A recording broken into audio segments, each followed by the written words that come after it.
Dulles Air Force Base. We can neither confirm nor deny the existence of UFOs in Area 51.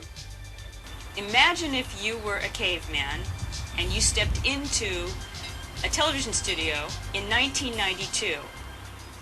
You would not be able to comprehend anything that was going on around you. I believe that's probably where we are in terms of this UFO phenomenon.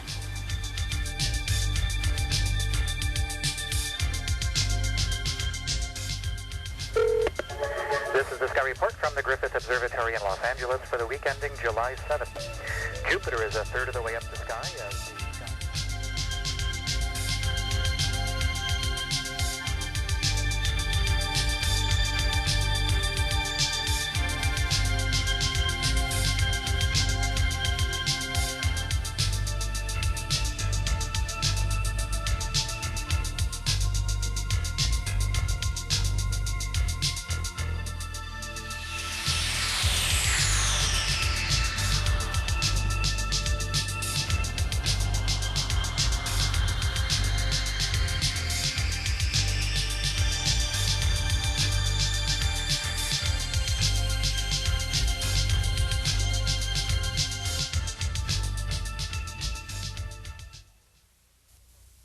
All over the world, people are reporting strange objects in the sky.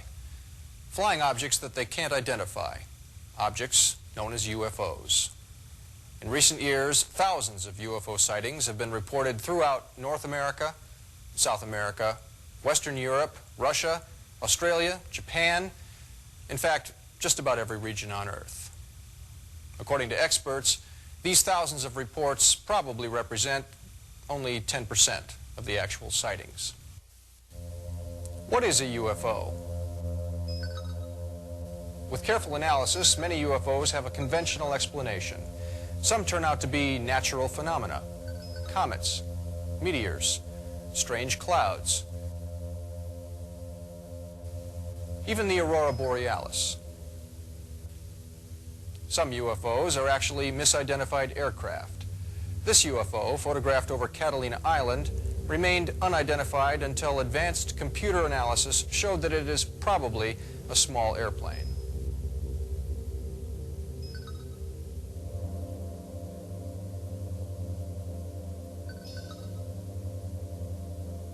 Civilians living near military bases occasionally catch glimpses of aircraft so secret that the government won't even admit they exist. Some of these aircraft could easily be mistaken for a UFO. Some UFOs are fakes. This photo looks convincing, but the photographer admitted that it's actually a hubcap thrown into the air. But some UFOs appear to be intelligently guided physical objects with no conventional explanation. They're usually sighted in the air, but sometimes on the ground. Their behavior often suggests advanced technology, and many researchers believe that some UFOs may be extraterrestrial spacecraft. Supporting this idea, some UFOs are sighted with beings that could be called aliens.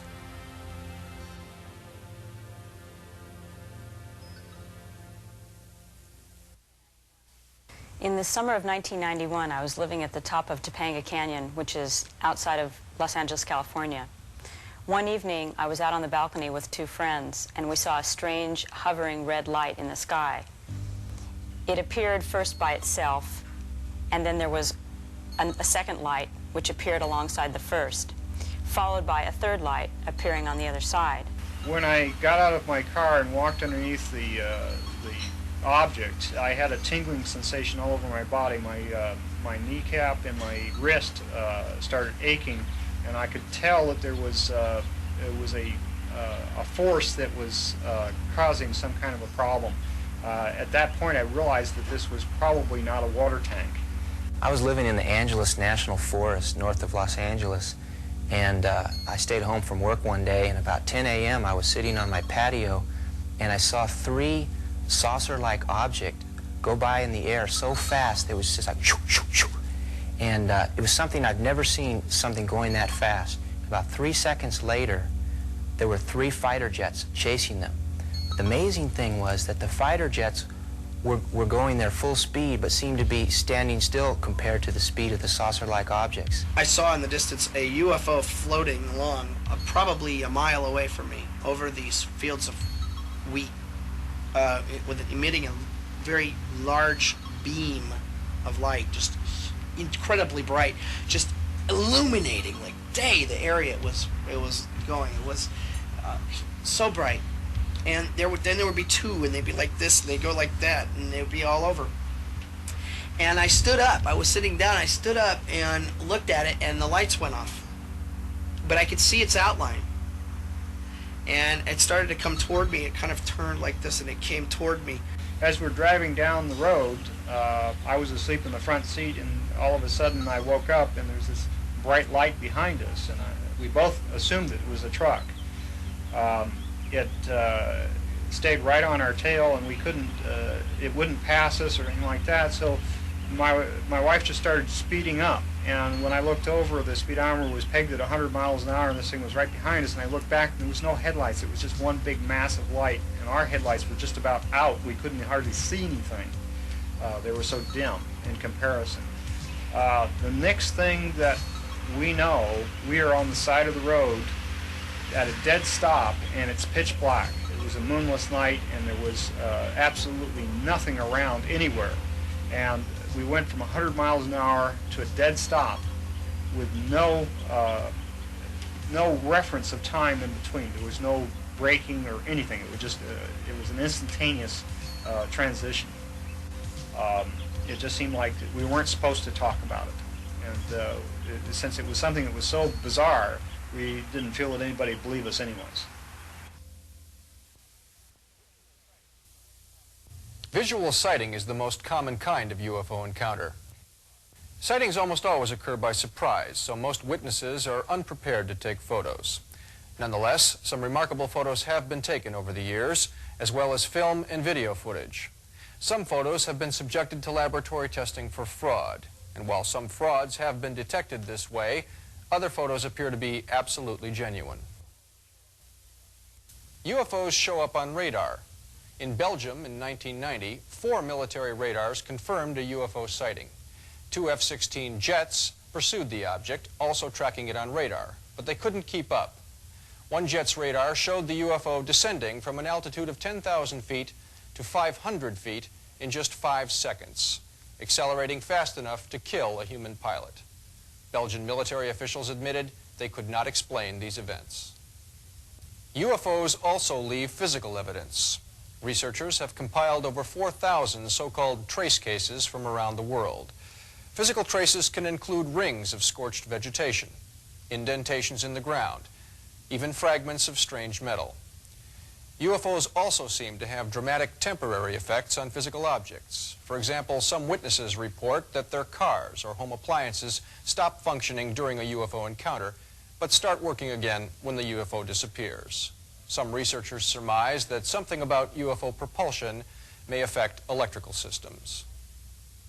UFOs may also be related to strange cases of livestock mutilation and crop formations. Since at least 1967, hundreds of cattle and other animals have been found dead and mutilated on the open range. Typically, one or both eyes, one or both ears, tongue and jaw tissue, and various internal organs have been cut away with surgical precision. Researchers have determined that the cuts seem to be made with high heat, possibly by a laser. In cases throughout the United States and Canada, as well as Brazil, Australia, and many other countries, there is never a sign of human activity around the carcasses, nor is there any explanation for the technical precision of the cuts. In many cases, however, witnesses report seeing lights in the sky over areas where carcasses are later found, and a few witnesses have even said they've seen animals being lifted, as if by levitation, into a waiting UFO.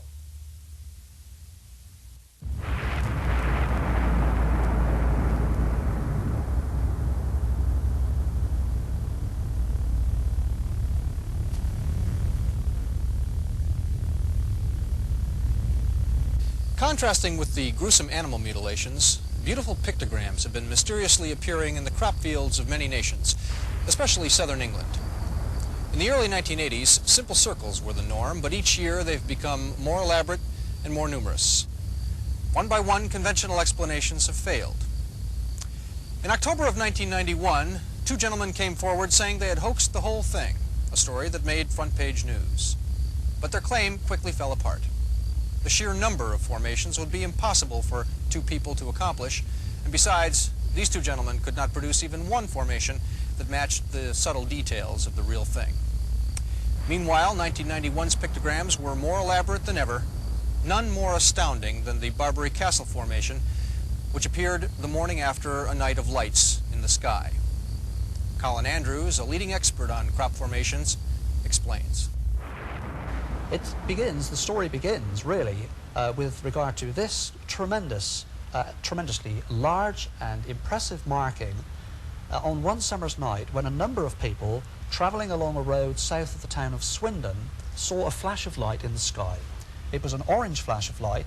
Lightning was not in the vicinity. The cumulonimbus clouds associated with storms was not there, and they had their attention drawn to the sky due to the fact there was this bright flash of light. From that same spot in the sky came a beam of light with rippling edges, rippling veil, if you will, of golden light from the sky to the ground. At the end of the golden beam of light manifested a golden ball at ground level. Now that ball was seen to discharge, if you like. It faded away, and this same sequence occurred again within 15 seconds, two flashes of light, two curtains of golden rippling light, two golden balls manifesting at ground level. We were able, by simple triangulation methods, to ascertain where that aerial phenomena literally reached ground level. And the pattern you've just seen was precisely that spot, that night, that pattern arrived in that field. If we consider only that one pattern, we have to be looking at a phenomenon here which is of the greatest importance to all of us. What you're looking at there is the Mandelbrot set. Now that is a universal mathematical constant. It's the most complex arithmetic graphic form known to man. We've only been able to produce that in graphic form via computers in recent times, in recent years. It's a highly complex mathematical universal constant. Now, we were looking at that pattern, and one would have to say, if that pattern ever arrived on our planet, we would have something to consider, because that equates to the point at which order actually breaks down into chaos. That is the arithmetic graphical form which represents that state between order and chaos. Indeed, the very state which the indigenous people have been suggesting we have arrived at. And there it is. That is the Mandelbrot set. That arrived in a wheat field south of Cambridge in England just a few months ago. That indeed is the Mandelbrot set. Now that is the only graphic form which we certainly can support scientifically and have knowledge of its meaning. If that actually represents in the cereal crops of our planet what we understand is representative of the mathematical equation, then indeed those indigenous people for the first time have something to focus our attention upon.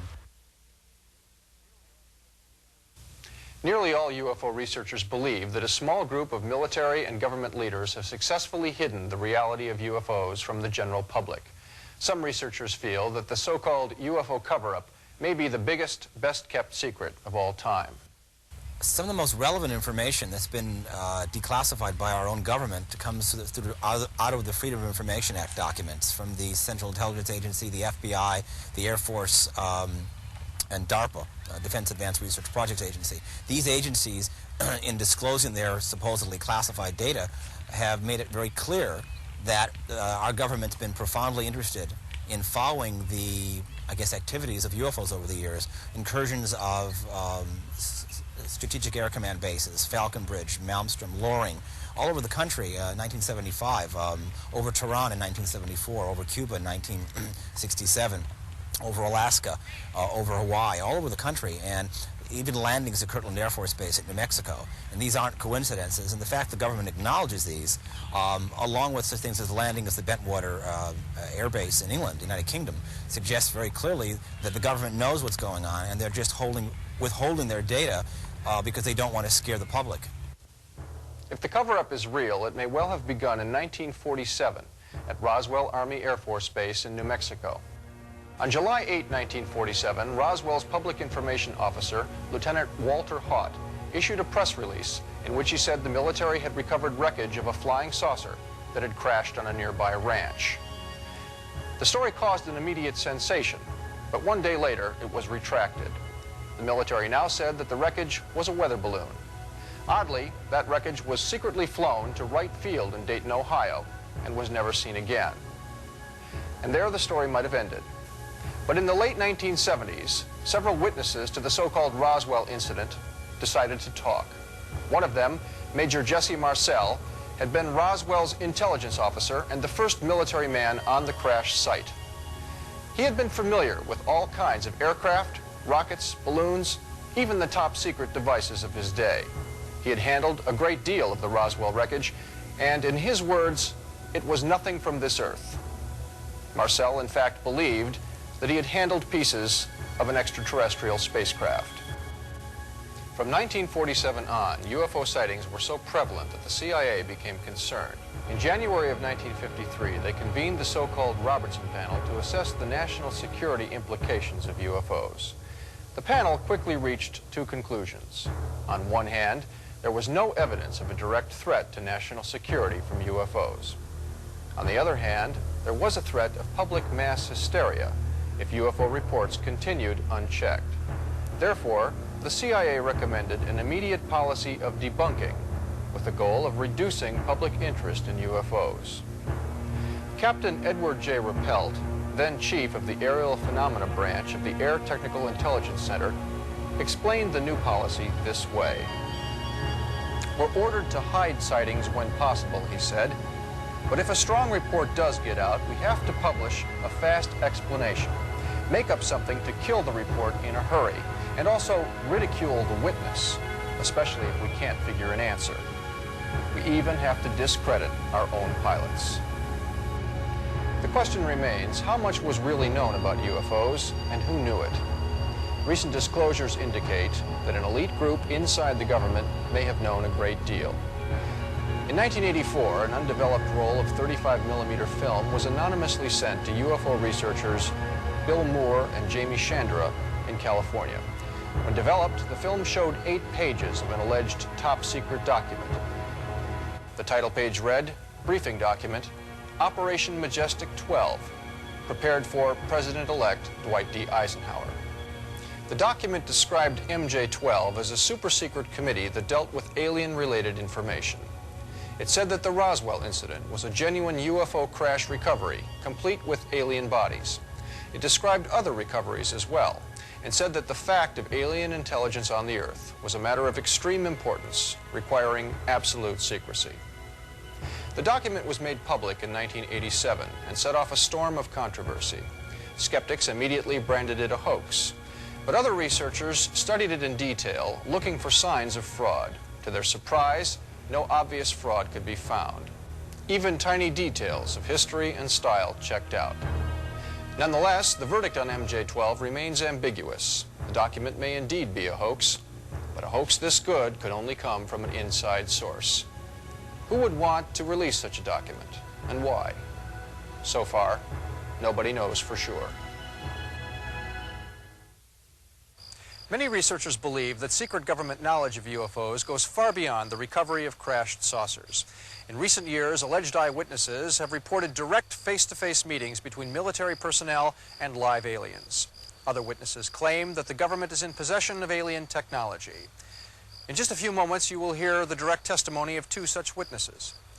The first witness is a man we'll call Bill, formerly an Air Force tech sergeant with a top-secret clearance. In 1965, Bill was stationed at Peterson Field in Colorado Springs. One day, he was assigned as a steward aboard an airplane with a secret destination. The plane flew to Washington, D.C., where it picked up a 2-star general. It then flew to Wright-Patterson Air Force Base and picked up an 8-man civilian science team.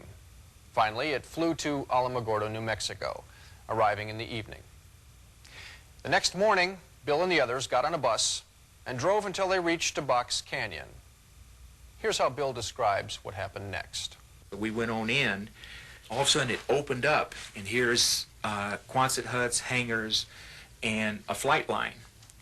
And we pull up there, and then the special team, the science team, got off and went over to cross the ramp, and here is a UFO sitting on the ramp. Here are two beings standing there, okay, that are communicating, however they're communicating. The general was a little over 6 foot tall, and the two individuals were equal in height to him. They had flight suits on that were a silver gray, okay? They didn't have helmets or anything like that. They were long-fingered, right? Okay? 5-fingered, but they were long-fingered, very delicate, very slim, okay? Not a definition in hip, waist-hip type situation. Uniform was one piece, boot all the way up. We saw the demonstration as far as the flying of the craft, hovering, disappeared, come back, virtually no sound. From there, we went back, very hush-hush. That's the last we heard of anything. Could it be that government personnel have not only met live aliens, as Bill says, but have even acquired alien technology? In 1989, a man named Bob Lazar appeared on Las Vegas television claiming that he was a physicist hired by the Office of Naval Intelligence to study an alien spacecraft held at a secret location near Groom Lake, Nevada. Since 1989, researchers have tried to either prove or disprove Lazar's sensational claims, but have failed to reach a verdict. Meanwhile, Lazar sticks by his story, and with the passage of time, it seems increasingly likely that he's telling the truth. What he says is astounding. Between December of '88 and April of '89, I worked as a senior staff physicist in what has to be the most secret project in history. My place of work was a facility at an area known as S4 on the Nellis Air Force Range in central Nevada. Area S4 is located approximately 15 miles south of the infamous Area 51 installation at Groom Lake, where the U-2 and SR-71 spy planes were developed. For the duration of my employment at S4, I was paid by the United States Navy. I had at least partial views of 9 different discs out at Area S4, but the one I'm going to describe to you now is the one in which I not only saw 2 of the 3 interior levels, but I also saw it fully functional in flight. This particular disc appeared to be in excellent condition, and because of its sleek appearance, I nicknamed it the Sport Model. The Sport Model is about 16 feet tall and 40 feet in diameter. The exterior skin of the disc is metal, which is the color of unpolished stainless steel. The Sport Model sits on its belly when it's not energized. The power source is a reactor, which uses element 115 as a fuel, and uses a total annihilation reaction to provide the heat which it converts to energy, making it a compact, lightweight, efficient onboard power source. As you can see, the hatch is located on the upper half of the disc with just the bottom portion of the door wrapping around the center lip of the disc. The interior level of the disc is divided into 3 levels. The lower level is where the 3 gravity amplifiers and amplifier guides are located. The reactor is located directly above the 3 gravity amplifiers on the center level and is in fact centered between them. The reactor is similar to this half-scale model. The element 115 is machined into triangles like this and is then inserted into the reactor. The center level of this disc also houses the control consoles and seats, both of which were too small and too low to the floor to be functional for adult human beings. My job in this program was to be part of a back engineering team. Back engineering is the act of taking a finished product and tearing it apart to find out what makes it tick. The goal in this program was to see if the technology of the disc could be duplicated with Earth materials. As part of my indoctrination into the program at S4, I would randomly be taken into a small room which contained a table, a chair, and 120 or so briefings in blue folders. I'd be left there to read for varying amounts of time, usually about half an hour. These briefings contained a wide spectrum of information, mostly relating to aliens and alien technology. These reports appeared to be an overview of alien information which can be used to brief scientists from any field about the scope of the whole project. and not just their specific field of endeavor. In May of 1987, some scientists took an antimatter reactor to an underground blast facility on the Nevada test site to perform an experiment. Unfortunately for them, their experiment required them to cut the reactor open, which resulted in their deaths. This explosion was explained to others at the test site as a previously unannounced low-yield underground nuke test. I was hired in December of 1988 to replace one of these men. The S4 installation is built into the mountain, and the 9 hangar doors are angled at about 60 degrees. These doors are covered with a sand-textured coating to blend in with the side of the mountain and the desert floor. The hangar that housed the sport model was like a typical airplane hangar with the exception of the angled doors that I mentioned before. The hangar was equipped with typical tools and extensive electronic equipment. It also had a machine with an X-ray emblem on it and an overhead crane rated at 20,000 pounds. Equipment in this hangar was marked with a black number 41 with a white circle around it. It was outside of this hangar that I saw the sport model tested. Probably the most amazing thing about Area 51 is the fact that this is literally the only place in the world where you can go out and actually see flying saucers on a timetable basis. You can literally go out there on a Wednesday night between about 7 and 1 a.m. and you'll see these things flying up and down the valley. It's absolutely amazing. On even a bad night, you'll have 10, 11, 12 sightings. On a good night, and I've been out there with friends of mine camping, on a good night, the sky will just rip open with these things. You'll see anywhere between 20 to 40 objects in a night testing over the base for anywhere from 15 minutes to 45 minutes at a time. You'll see these objects flying up and down the valley. We've had people where these objects have flown right over their heads as they've gotten fumbled for their cameras and then shot away. Area 51 is the single most amazing thing because, first off, we know the military's got them. Second off, in their pure arrogance, they really don't care whether or not we see them or not. And third off, it's much easier to make us look crazy because we're just civilians out there than it is to test this stuff over their own land, over Nellis Air Force Base, where experts or people that have something to do with a project or security personnel can actually come forward and expose this project. But I'm hoping that Area 51 is going to be the camel's nose under the tent, that enough people are going to go out there and start seeing these things, enough people who are skeptical about it, who are going to see these things for themselves and realize, by God, there's something there, because this is the singular most important scientific advance in the history of the human race.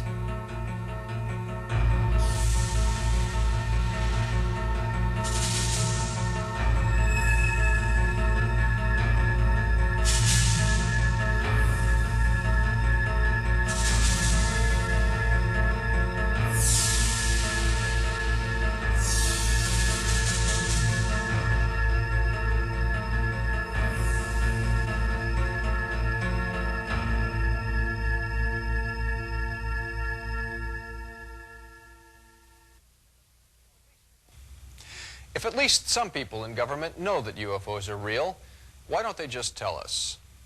One reason may be that the UFO situation remains puzzling even to the most knowledgeable experts.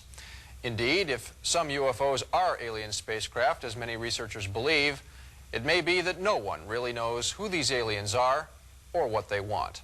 Ample reason for a cover-up. How many government officials would want to risk looking ignorant and powerless in the face of something as momentous as the discovery of alien intelligence right here on planet Earth? Another justification for the secrecy may be the possibility of social upheaval. In 1979, a former CIA official named Victor Marchetti published an article titled "How the CIA Views the UFO Phenomenon." In it, he theorized that all major governments are committed to hiding the fact of alien intelligence from the public, for fear that disclosure might, in his words, erode the foundations of Earth's traditional power structure.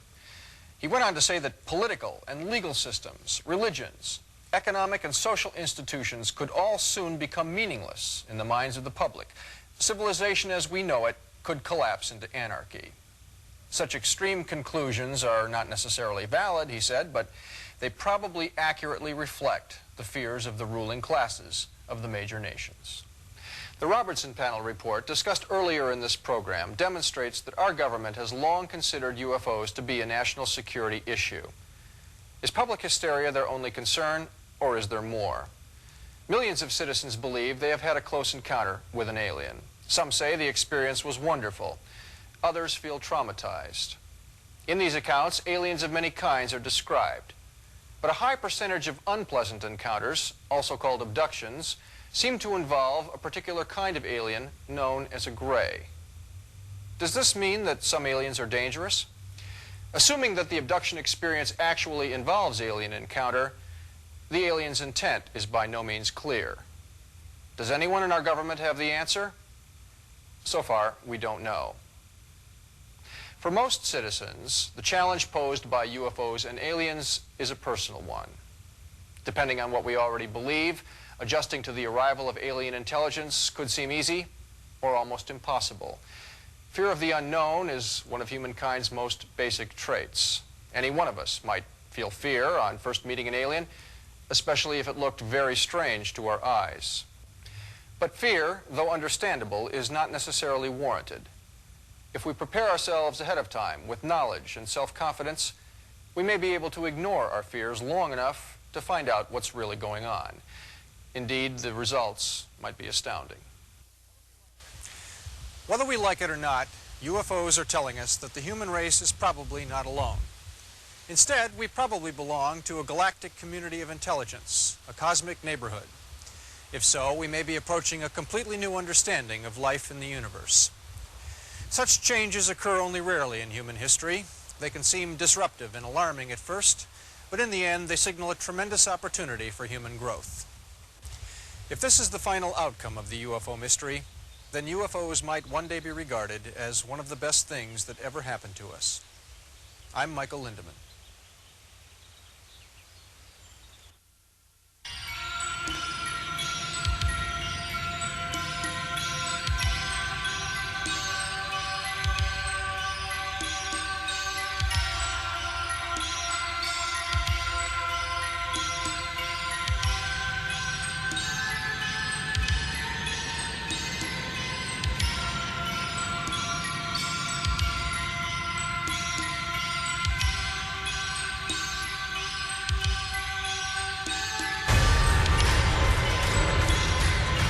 Contemplated course covers about 27,000